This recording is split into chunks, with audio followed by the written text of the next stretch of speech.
First show ಆಗಿದೆ, ಬಹಳ ಖುಷಿ ಇದೆ.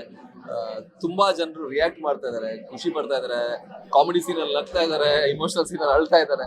ಸೊ ನಮಗೆ ಫಿಲ್ಮ್ ಮಾಡಿ ಈ ತರ ರಿಯಾಕ್ಷನ್ ಸಿಕ್ಕಾಗಲೇ ಖುಷಿ ಆಗೋದು. ಸೊ ಬಹಳ ಖುಷಿ ಇದೆ. ನಮ್ಮ ಕನ್ನಡದ ಇನ್ನೋರ್ವ ಅತ್ಯದ್ಭುತ ನಟ ಪ್ರಮೋದ್ ಅವ್ರ ಜೊತೆ ಈ ಸಿನಿಮಾ ಮಾಡಿರುವಂತದ್ದು. ಗಿರೀಶ್ ಮೂಲಿಮನಿ ಇದರ ನಿರ್ದೇಶಕರು ಅಂಡ್ SVC ಮುನೇಗೌಡ ಸರ್ ಅವರ ಚೊಚ್ಚಲ ಪ್ರೊಡಕ್ಷನ್. ಅವರು ಈ ಸಿನಿಮಾಗೆ ಎಷ್ಟು ಬೇಕೋ ಅದಕ್ಕಿಂತ ಜಾಸ್ತಿನೇ ಆಕ್ಚುಲಿ ಇನ್ವೆಸ್ಟ್ ಮಾಡಿದ್ದಾರೆ. ತುಂಬಾ ಚೆನ್ನಾಗಿ ಪ್ರೊಡಕ್ಷನ್ ವ್ಯಾಲ್ಯೂ ಕಾಣಿಸುತ್ತೆ. ಒಂದು ಒಳ್ಳೆ ಲವ್ ಸ್ಟೋರಿ, ಅಂದ್ರೆ ವ್ಯಾಲೆಂಟೈನ್ಸ್ ಡೇಗೆ ಒಂದು ಪ್ರಾಪರ್ ಒಂದು ಸೂಕ್ತವಾದ ಸಿನಿಮಾ ಅಂತ ಹೇಳ್ಬೋದು. ಖುಷಿ ಇದೆ.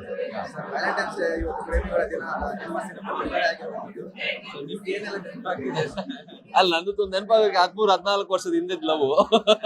ಈಗ ಮದ್ವೆ ಆಗಿದ್ದೀನಿ. ಸೊ ನೆನಪುಗಳು ಬಹಳಷ್ಟು ಇದೆ.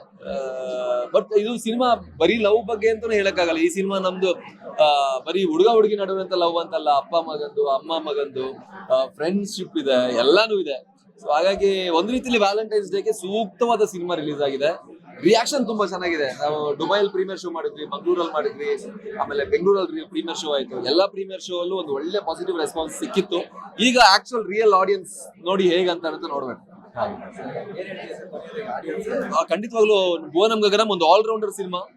ಆಲ್ರೌಂಡರ್ ಅಂದ್ರೆ ಅವ್ನು ಬ್ಯಾಟಿಂಗ್ ಚೆನ್ನಾಗಿ ಮಾಡ್ಬೇಕು, ಫೀಲ್ಡಿಂಗ್ ಚೆನ್ನಾಗಿ ಮಾಡ್ಬೇಕು, ಇದ್ರಲ್ಲೂ ಚೆನ್ನಾಗಿ ಮಾಡ್ಬೇಕು, ಚೆನ್ನಾಗಿ ಮಾಡ್ಬೇಕು. ಸೊ ಈ ಸಿನಿಮಾದಲ್ಲಿ ಎಲ್ಲಾನು ಇದೆ. ಆಕ್ಷನ್, ಆಮೇಲೆ ಇಮೋಷನ್, ಕಾಮಿಡಿ, ಲವ್, ಟ್ರಾವೆಲ್ ಎಲ್ಲಾನು ಇದೆ, ಎಲ್ಲಾನು ಚೆನ್ನಾಗೂ ಇದೆ.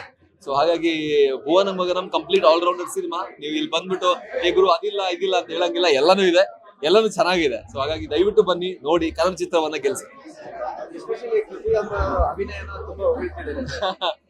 ಅದಕ್ಕೆ ದೇವ್ರಿಗೆ ಥ್ಯಾಂಕ್ಸ್ ಹೇಳ್ಬೇಕು. ಅಂಡ್ ಡೈರೆಕ್ಟರ್ಗೆ, ಪ್ರೊಡ್ಯೂಸರ್ಗೆ, ಎಲ್ರಿಗೂ. ನನಗೆ ಈ ತರ one of the dream role ಇದು. ಸೊ ಈ ಪಾತ್ರವನ್ನ ಮಾಡೋದಕ್ಕೆ ಅವಕಾಶ ಮಾಡಿಕೊಟ್ಟಿರುವಂತ ನಿರ್ದೇಶಕರು, ಪ್ರೊಡ್ಯೂಸರ್ ಅಂಡ್ ನನ್ನ ಜೊತೆ ಅಭಿನಯ ಮಾಡುವಂತ ಬೇರೆ ಆಕ್ಟರ್ಸ್, ಅವ್ರಿಗೆ ಥ್ಯಾಂಕ್ಸ್ ಹೇಳ್ತೀನಿ ಅಷ್ಟೇ. ಖುಷಿ ಇದೆ, ಎಲ್ಲರಿಗೂ ಇಷ್ಟ ಆಗಿರೋದು ಖುಷಿ ಇದೆ. Thank you. ಪ್ರಮೋದ್ ಮತ್ತು ಪೃಥ್ವಿ ಅಂಬರ್ ಅಭಿನಯಿಸಿರುವ ಮುನೇಗೌಡ ನಿರ್ಮಾಣದ ಗಿರೀಶ್ ಮೂಲಿಮನಿ ನಿರ್ದೇಶನದ ಭುವನಂ ಗಗನಂ ಚಿತ್ರ ಫೆಬ್ರವರಿ 14ಕ್ಕೆ ರಾಜ್ಯಾದ್ಯಂತ ಬಿಡುಗಡೆಯಾಗುತ್ತಿದೆ.